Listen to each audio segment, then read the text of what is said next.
لیکن یہ مال کے بارے میں ایک چیز یاد رکھنا، اللہ نے تمہارے نصیب میں جو لکھا ہوا ہے وہ تمہیں مل کر رہے گا۔ کبھی بھی تمہارا مال جو اللہ نے تمہارے نصیب میں لکھا ہوا ہے، ساری دنیا کے لوگ مل کے بھی تمہارے مال میں سے، تمہارے رزق میں سے ایک ذرہ برابر بھی کمی نہیں کر سکتے۔ اور ایک چیز یاد رکھنا کہ جو تمہارے نصیب میں نہیں لکھا ہوا، ساری دنیا مل کے بھی تمہیں وہ عطا نہیں کر سکتی۔ مال کا فیصلہ اللہ کے ہاتھ میں ہے۔ وہ اللہ ہے جو کہ مال کو کبھی بڑھاتا ہے، کبھی کم کرتا ہے۔ اولم یعلم ان اللہ یبسط الرزق لمن یشاء ویقدر، کیا یہ جانتے نہیں ہیں کہ اللہ یہ جس کا رزق بڑھاتا ہے، جس کا رزق کم کر دیتا ہے۔ امن ھذا الذی یرزقکم ان امسک رزقہ، اگر اللہ تمہارا رزق بند کر دے تو کون ہے جو تمہیں رزق عطا کر سکتا ہے؟ اور اللہ سبحانہ تعالیٰ نے رزق کے فیصلے اپنے ہاتھ میں رکھے۔ کبھی بھی اس چیز سے دھوکہ مت کھانا کہ دنیا میں کوئی انسان مجھے مال میرا بڑھا دے گا یا کم کر دے گا۔ یہ سب اسی کے فیصلے ہوتے ہیں، کس وقت کس کو کتنا دینا ہے، کس کا بڑھانا ہے، کس کا کم کرنا ہے۔ اور ٹائمنگ بھی اللہ ڈیسائیڈ کرتا ہے۔ کبھی کبھی انسان اپنی لائف میں فرسٹریٹ ہو جاتا ہے، اس کو اپنے کیریئر کے شروع میں زیادہ مال کی خواہش ہوتی ہے، لیکن اللہ نے اس وقت لکھا نہیں ہوتا۔ اللہ نے ایک وقت لکھا ہوتا ہے کہ میں نے کس ٹائم پہ جا کے کس کو اتنا مال دینا ہے۔ تو کبھی بھی مال کمانے کے معاملے میں جو ہے وہ امپیشنٹ نہیں ہونا، بے صبرے نہیں ہونا، کبھی حرام کی طرف مت جانا، کبھی اس کی غلامی مت اختیار کرنا۔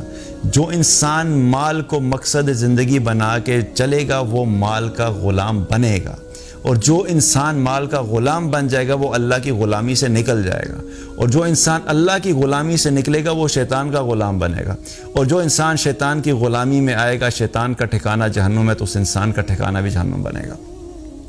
تو مال کی غلامی کبھی مت کرنا۔ مال اللہ نے جو تمہارے لیے لکھا ہے وہ تمہیں ملے گا۔ ہاں، کوشش ضرور کرتے رہنا۔ یہ نہیں ہے کہ گھر میں بیٹھ جاؤ اور کوئی بس اللہ نے میرے لکھا ہے تو مجھے ملے گا۔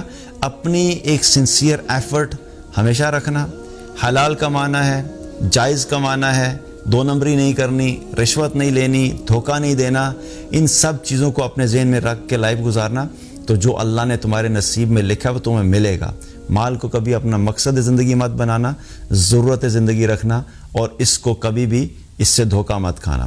اسی طریقے سے ایک اور جو آزمائش اللہ نے وہ کیا رکھی ہے جس سے بہت سارے لوگ دھوکہ کھا جاتے ہیں، وہ اولاد ہے۔ اللہ تعالیٰ نے قرآن میں ایک جگہ فرمایا انما اموالکم و اولادکم فتنہ، تمہارے مال اور تمہاری اولاد تمہارے لیے کیا ہے؟ فتنہ ہے، آزمائش ہے۔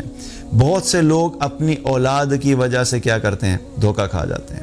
اپنے لیے حلال کما لیتے ہیں، جب اولاد ہوتی ہے تو اولاد کو اچھے سے اچھا دینے کے لیے کیا کرتے ہیں کہ ہم نے ان کو ایک ایسا لائف سٹائل دینا ہے، اس کو میں نے اعلیٰ اسکول میں پڑھانا ہے، اس کی ایجوکیشن اچھی ہونی چاہیے، برانڈڈ کپڑے ہونے چاہیے، لیٹسٹ سیل فونز ہونے چاہیے، یہ اپنے دوستوں کے سوشل سرکل میں سب سے زیادہ فیمس ہونا چاہیے، سارے دوست اس کی تعریفیں کریں۔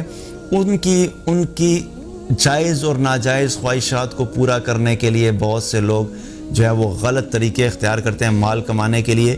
تو جو انسان اپنی اولاد کو سو کالڈ اچھی زندگی دنیا میں دینے کے لیے اللہ کو ناراض کرتا ہے، تو یاد رکھیں کہ ایسی اولاد پھر کبھی بھی اس انسان کے لیے جو ہے اس کی آنکھوں کی ٹھنڈک نہیں بنتی۔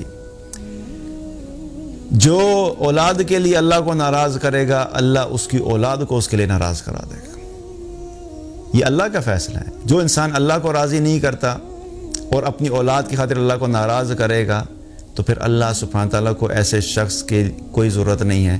وہی اولاد پھر اس کے لیے آخر میں کیا ہوتا ہے؟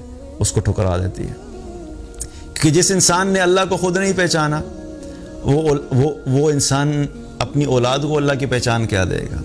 جس انسان نے خود حلال حرام کا فرق نہیں رکھا وہ اپنی اولاد کو کیسے بتائے گا کہ حلال اور حرام کیا ہوتا ہے؟ جو انسان اپنی اولاد کی خاطر حرام کماتا رہا اور اپنی اولاد کو حرام لقمہ کھلاتا رہا، تو بالآخر کیا ہوگا؟ اس کی جس اولاد کے پیٹ میں حرام جاتا رہا، اس کے اندر تقویٰ کہاں سے آئے گا؟ اس کے اندر ایمان کہاں سے آئے گا؟ اس کے اندر والدین کی فرما برداری کہاں سے آئے گی؟ اس کے اندر حلال حرام کی تمیز کہاں سے آئے گی؟ تو یہ والدین جو ہوتے ہیں بہت بڑا دھوکہ کھاتے ہیں اپنی اولاد کی وجہ سے۔ تو اولاد جو ہے، اولاد کا دھوکہ بھی جو ہے، اس سے بھی ہمیں بچنا ہے۔ اولاد کو ہمیشہ جائز اور حلال طریقے سے ان کے لیے کمائی کرنی اور ان کے اوپر حلال ہی خرچ کرنا چاہیے۔ اسی طریقے سے ایک اور بہت بڑا دھوکہ ہے جو کہ لوگ اس دنیا میں کھاتے ہیں، وہ ہے وقت سے دھوکہ کھاتے ہیں۔ ان کو بہت بڑا دھوکہ لگتا ہے کہ میرے پاس وقت بڑا ہے۔ ابھی تو میرے پاس ٹائم ہے، فی الحال میرے ایمبیشنز ہیں، لائف کا کیریئر سٹارٹ ہو رہا ہے، ابھی میری ایجوکیشن کمپلیٹ ہوئی ہے، ابھی تو میری جاب سٹارٹ ہوئی ہے، ابھی میں نے چل کرنا ہے، ابھی پارٹی کرنی ہے، ابھی ہینگ آؤٹ کرنا ہے، ابھی کیا نمازیں پڑھوں، ابھی کیا قرآن پڑھوں، کیا میں ابھی داڑھی رکھوں، کیا ابھی مولوی بننا، کیا میں ابھی حجاب کروں گی، آؤٹ ڈیٹڈ لگوں گی. ابھی میرے پاس وقت ہے. جب وقت آئے گا، شادی ہو جائے گی، بچے ہوں گے، پھر اللہ کو یاد کر لیں گے، اللہ کی طرف چلے جائیں گے. داڑھی بھی رکھ لوں گا، خواتین سوچتی ہیں حجاب کر لوں گی. لیکن ہمارے پاس کیا گارنٹی ہے کہ ہمارے پاس اتنا وقت ہے کہ ہمیں یہ سب کرنے کا موقع ملے گا. یاد رکھو، وقت سے کبھی دھوکہ مت کھانا. یہ وقت کبھی بھی تمہارے لیے رکے گا نہیں. یہ وقت کبھی بھی تمہیں اتنا نہیں ملے گا جتنا تم چاہو گے. وقت تمہارے پاس اتنا ہی ہے جتنا اللہ نے تمہارے مقدر میں لکھ دیا ہے. اور کس کے لیے اللہ نے کتنا وقت مقدر میں لکھا ہے وہ اللہ نے کسی کو نہیں بتایا. ہماری جو ایج ہوتی ہے اصل میں تو وقت ہی ہے. کسی کو 40 سال کا وقت ملتا ہے، کسی کو 50 سال کا وقت ملتا ہے، کسی کو 20 سال کا وقت ملتا ہے. وقت ایک مہلت کی طرح ہے، اللہ نے ہر ایک کے لیے الگ الگ مقرر کیا ہے. اپنی زندگی کا ہر دن یہ سمجھ کے گزارا کرو، ہو سکتا ہے کہ مجھے کل وقت نہ ملے، ہو سکتا ہے کہ مجھے کل موقع نہ ملے. مجھے آج ہی اللہ کو راضی کرنا ہے، مجھے آج ہی اللہ کی فرما برداری کرنی ہے، مجھے آج سے ہی توبہ کرنی ہے، مجھے آج سے ہی گناہوں کو چھوڑنا ہے، مجھے آج سے ہی اپنی آخرت کی تیاری کرنی ہے. مجھے نہیں پتا کہ مجھے دوبارہ مزید وقت ملے گا کہ نہیں ملے گا.